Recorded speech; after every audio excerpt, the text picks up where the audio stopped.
We're back to discuss Alien Covenant. If you saw our review, we were all pretty positive on the movie.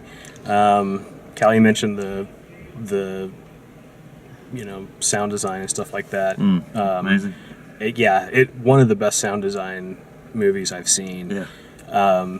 You have so many. It's so weird how few movies take advantage of the fact that there are speakers in the back of the theater. And this movie just did it continuously. Like, even people having conversations, you would be, as the camera, someone would be behind you talking to somebody in front of you, and you could hear it, and it sounded spatial right. audio, yeah. It wasn't like, all borked up or weird because it was in the back speakers. Like, it sounded great. I mean, as far as getting into spoilery stuff, like, if you know anything about the Alien series, you know what's going to happen with this. There's not really like a twist of any kind that they didn't really reveal in any of the trailers that David was in this at all. Sure. And he's pretty central to the whole thing. Yeah, that's true, but as soon as you know he's there, and as soon as you know his intentions, then the movie's over. You have a working idea. I mean, I didn't even know he was going to go after all humans. I thought he was getting revenge on the space jockeys. Yeah. So well, he did, and now he's out of things to kill. infect. I'm surprised it went that direction. I didn't see that coming. Like, I guess at the end of Prometheus, it leaves it kind of ambiguous as to what his inner intentions or direction would be. But he totally goes to the dark side. That was my problem with all of Prometheus. Is everyone's was so hard to pin down. Well, it was the way I understood the end of Prometheus going into this movie is that David is the creation of Guy Pearce, and so he has the same flaws as Guy Pearce did. And that character died in Prometheus, but David sees himself as the scion of that ideal. Right. And he has this idea that, humanity's flawed and these other things are amazing, and right. We'll keep making these amazing things. I'm the best thing you can possibly be is a creator, and he is a creator. The idea of it being a colony ship was interesting. The fact that they were all couples was an interesting premise that they immediately used to beat you over the head with. Oh yeah, by killing half of every couple. And I then guess that does happen. And then it gets down to where it's just Danny McBride and Catherine Waterston that are left, and quote unquote, they're still calling him Walter, but it's obviously David. That twist is coming in this movie. You had a pretty good idea. Otherwise, there'd be no use for that knife shot. Right. But yeah, so it's that was. I don't know how to explain the whole thing, because that was. I felt like it was just bordering enough on all these movies. Like, are they going to go that direction or are they not? There's still enough movie left. They got to go that direction. Like, David's still alive. David's a problem. Like, David isn't here to protect you. Right. And whether they tell the story whether they bridge the gap, whether they put him, this movie is a story that takes place between Prometheus and Alien. Right. It doesn't connect the two. It's more connected than Prometheus was, but there's still a gap. Right. I guess we should say who David was in Prometheus if you're watching. You're somehow watching the spoilers, not you knowing. Didn't get that. Yeah. He was the robot that Guy Pearce programmed in Prometheus, and now he's evil. By the third act, that's what you come to learn about. Yeah, pretty the much. Character in this movie. So I think he'd prefer the term morally ambiguous. Yeah.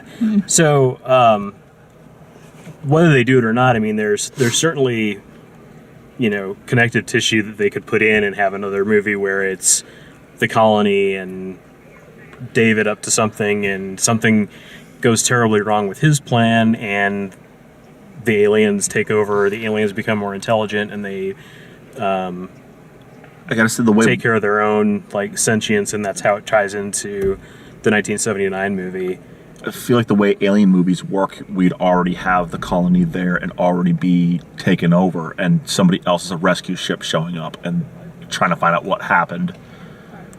as opposed to a direct sequel. Right, I understand. But yeah. I'm saying there's a way to make a movie Right. that Bridges bridges the two, but I don't need it personally.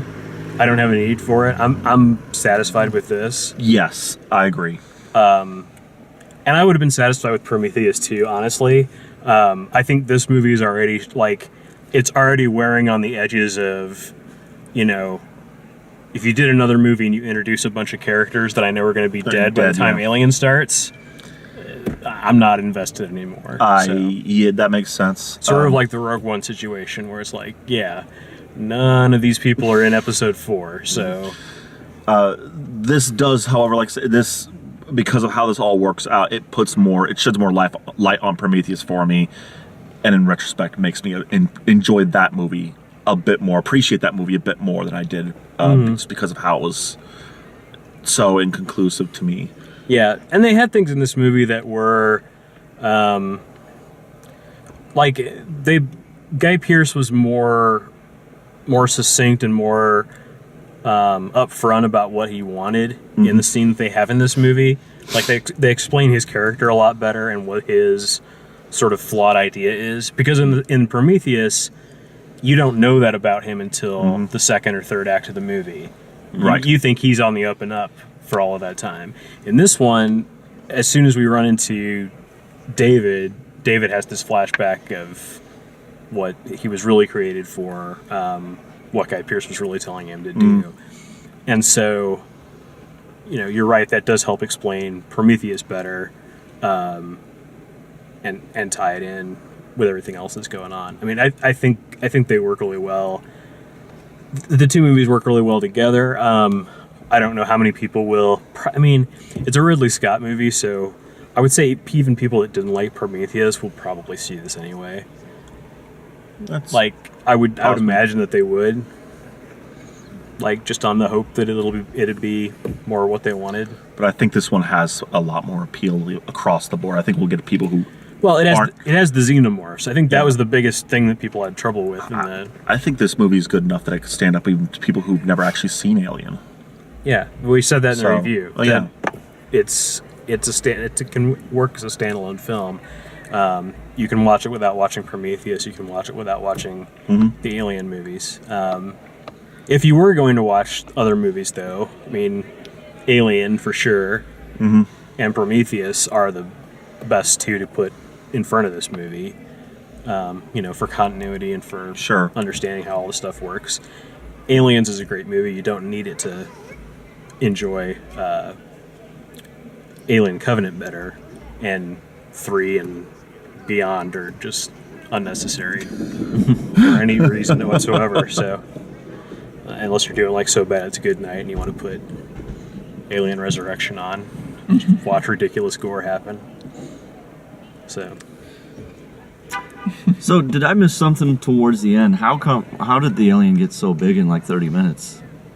They've always kind of done that, haven't they? Yeah. What was the time frame? They grow really fast. Once they burst out, metabolically crazy. Yeah, once they burst out, they get big really fast. Huh.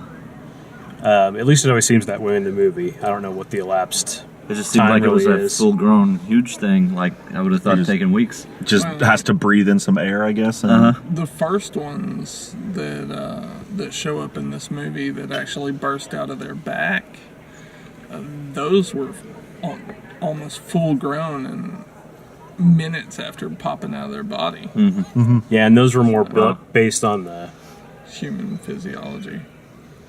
No, more based on the what are they called? The engineers? Yeah. Yeah. They were more like them. It's the black xenomorphs are the ones that come from humans. So, but yeah, it'll be interesting to see, because there's that Last Supper video that's it's like a 5-minute prequel to the movie. I need to check that out. All it really does is sets up it just does some character establishment, some character development. I think it's a smart move that they didn't put it in the movie, because it does sort of hit you on the nose with there's something wrong with James Franco. That's the main thing you get from there's something wrong with him. Okay. He's sick somehow.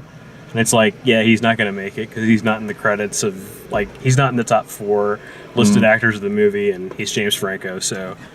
And then, of course, you know, he dies in the first minute of the movie. Right, you don't even get to see his face really at all. Not really. Except for like in like He's in that video. videos and pictures. Yeah. And Noomi Rapace just appears as a desiccated That was a body. bummer what happened to her. Yeah. Gee, all that for that. Well, but how much time had passed? Was it like 10 10 years years, yeah. between? So, I mean, who knows how long it was before he did that to her? Or... But like at the end of Prometheus, she went looking for answers, and then ended up with the robot basically just killing her. Yeah. Pretty much. There might be a video about her putting David's head back onto another body. Uh huh. I think that's what I saw online that I didn't check out yet, but I Yeah, remember I'm going to Ridley now. Scott saying that she came in and filmed a bunch of scenes. So I feel like there's either a video floating around out there, or there was a lot cut from the movie. I think there was probably a lot cut from the movie, and I think the movie's better for it. I think the movie's really trim. You know, like somebody mentioned as we were standing there, like that they wanted to see more of what happened to her character, to Noomi Rapace's character, and I was like, but we know, like that's the beauty of how this movie was done and how the storytelling was done. Like we got that in a single shot. Yeah, we found out the end result.